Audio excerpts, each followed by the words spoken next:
우리는 왜 같은 선택을 반복하는가? 우리는 왜 같은 선택을 반복할까? 사람은 살면서 같은 선택을 두 번 다시는 하지 않을 것 같지만 놀랍게도 우리는 비슷한 선택을 계속 반복합니다. 다른 사람을 만나는 것 같아도 익숙한 결말을 고르고, 다른 일을 하는 것 같아도 결국 비슷한 방식으로 지치며, 다른 길로 가는 것 같아도 어느 순간 같은 자리에서 멈춥니다. 그럴 때가 있습니다. 이젠 안 그러겠다고, 이번엔 다르게 해보겠다고, 왜 또 이랬냐고 말하게 되는 순간 말입니다. 그런데도 우리는 또 그 말을 하고, 또 그 방식으로 버티고, 또 그 선택을 합니다. 이건 의지의 문제가 아니다. 우리는 흔히 이 반복을 의지 부족이라고 부릅니다. 내가 약해서 그렇다고 말하고, 내가 게을러서 그렇다고 말하며, 내가 못나서 그렇다고 말합니다. 하지만 사람의 선택이 반복되는 이유는 대개 의지가 아니라 그 선택이 시작되는 마음이 늘 비슷하기 때문입니다. 사람은 어떤 마음에서 선택을 시작했는지까지 바뀌지 않으면 결과만 바꾸려 해도 다시 원래 자리로 돌아옵니다. 오늘은 그 이야기를 하려 합니다. 우리는 왜 알면서도 같은 선택을 하고 후회하면서도 같은 길을 택하는지, 그리고 그 반복을 끊어내는 사람들은 무엇이 달랐는지 말입니다. 선택은 앞으로 나아가는 것처럼 보이지만 사실은 종종 되돌아가는 일입니다. 익숙한 쪽으로, 알고 있는 결말 쪽으로, 예상 가능한 고통 쪽으로 말입니다. 사람은 예상 가능한 고통을 예상 불가능한 불안보다 더 쉽게 선택합니다. 그래서 때로 새로운 기회가 와도 우리는 그 기회를 잡지 못합니다. 잘 될 것 같은데 왠지 불안하고, 괜히 했다가 망하면 어떡하나 싶어서 결국 익숙한 쪽으로 돌아갑니다. 익숙함은 안전이 아니다. 익숙한 선택도 당연히 아플 수 있고, 익숙한 관계도 당연히 나를 깎아먹을 수 있으며, 익숙한 방식도 당연히 내 시간을 소모할 수 있습니다. 그런데도 사람은 왜 그쪽으로 돌아갈까요? 이 질문은 대답을 요구하지 않습니다. 잠깐 생각하게 할 뿐입니다. 정답은 단순합니다. 익숙한 선택은 이미 견딜 수 있는 방식으로 몸과 마음에 저장되어 있기 때문입니다. 사람은 때때로 행복을 고르는 게 아니라 견딜 수 있는 고통을 고릅니다. 반복되는 선택을 들여다보면 그 안에는 늘 비슷한 감정이 깔려 있습니다. 불안, 외로움, 초조함, 인정받고 싶은 마음, 버려질까 두려운 마음 말입니다. 겉으로는 매번 다른 사건처럼 보이지만 선택의 바닥에 깔린 감정은 비슷한 경우가 많습니다. 예를 들어 자꾸만 괜찮다고 말하는 사람이 있습니다. 괜찮다는 말은 때로 두려움이다. 정말 괜찮아서가 아니라 불편한 이야기를 꺼내면 관계가 깨질까봐 그냥 괜찮다고 말합니다. 또 어떤 사람은 자꾸만 나중에 하겠다고 말합니다. 지금 선택하면 책임을 져야 할까봐 결정을 미룹니다. 또 어떤 사람은 항상 자기가 하겠다고 나섭니다. 능력이 있어서가 아니라 거절하면 미움받을까봐 모든 걸 떠안습니다. 보이시나요? 겉으로는 선택이 달라도 안쪽의 감정은 같은 뿌리일 때가 많습니다. 그래서 선택은 반복됩니다. 감정이 반복되기 때문입니다. 선택 직전에 사람은 마음속에서 자기 자신과 대화를 합니다.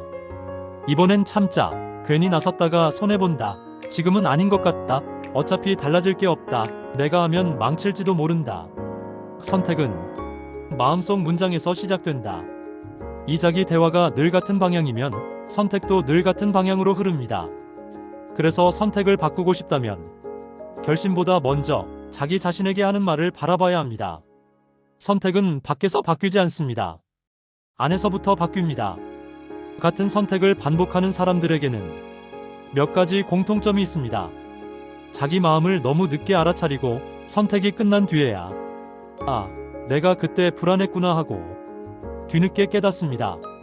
선택의 책임을 상황 탓으로 돌리고 사람 탓으로 돌리며 시간 탓으로 돌립니다. 그리고 선택의 순간을 너무 빨리 지나칩니다. 바쁘고 피곤하다는 이유로 생각할 틈 없이 익숙한 길로 들어섭니다. 급할수록 익숙한 길을 간다. 반복을 끊어내는 사람들은 특별히 강한 사람들이 아닙니다. 그들은 단 하나를 합니다. 선택 직전에 잠깐 멈춥니다. 말하기 직전, 전송하기 직전, 수락하기 직전, 미루기 직전의 말입니다. 선택은 3초에서 달라진다. 그 3초 동안 그들은 자기 마음을 확인합니다. 지금 내가 왜 이걸 하려 하지? 이건 두려움인가? 아니면 편함인가? 이건 내가 원하는 선택인가? 아니면 익숙해서 하는 선택인가? 이 질문이 반복을 끊는 첫 번째 칼입니다. 다르게 선택한다는 건 결국 다르게 머문다는 뜻입니다. 같은 사건 앞에서도 내가 어떤 상태냐에 따라 선택은 완전히 달라집니다. 지쳐있을 때는 쉽게 포기하고, 외로울 때는 무리해서 매달리며, 불안할 때는 괜히 공격적으로 굽니다. 그래서 다른 선택을 하려면 먼저 해야 할 일이 있습니다. 인정이 먼저다. 결심은 나중이다. 나 지금 불안하구나. 나 지금 외롭구나. 나 지금 겁나서 숨고 싶구나. 이걸 인정하는 순간 선택은 이미 조금 달라지기 시작합니다. 같은 선택을 반복하는 이유는 우리가 나를 늘 같은 방식으로 대하기 때문입니다. 늘 다그치고, 늘 몰아붙이며, 왜 또 그랬냐고 묻고, 너는 항상 이렇다고 결론 내립니다. 그러면 선택의 순간에도 우리는 나에게서 도망칩니다. 익숙한 곳으로 숨고, 익숙한 방식으로 돌아갑니다. 반복을 끊는 사람은 자기 자신에게 조금 다른 말을 해줍니다. 또 그랬네가 아니라, 지금 힘들었구나. 왜 그랬어가 아니라, 무슨 마음이었어라고 말합니다. 그 말이 선택을 바꿉니다. 자막 같은 선택을 반복한다고 해서 자막 당신이 약한 건 아니다. 그 선택이 당신을 살게 했던 방식이었을 수도 있고, 견디게 했던 방식이었을 수도 있습니다. 하지만 이제는 물을 수 있습니다. 이 선택이 아직도 나를 살리는지, 이 방향이 나를 어디로 데려가는지. 선택을 바꾸는 건 인생을 통째로 바꾸는 일이 아닙니다. 선택 직전에 내 마음을 한 번 더 보는 일입니다. 그 한 번이 다음을 바꿉니다. 다음 선택을, 다음 하루를, 다음 날을, 다음 이야기에서는 선택을 반복하게 만드는 더 깊은 바닥, 마음의 습관에 대해 조금 더 천천히 이야기해 보겠습니다. 선택은 끝나도 마음은 남아있으니까요.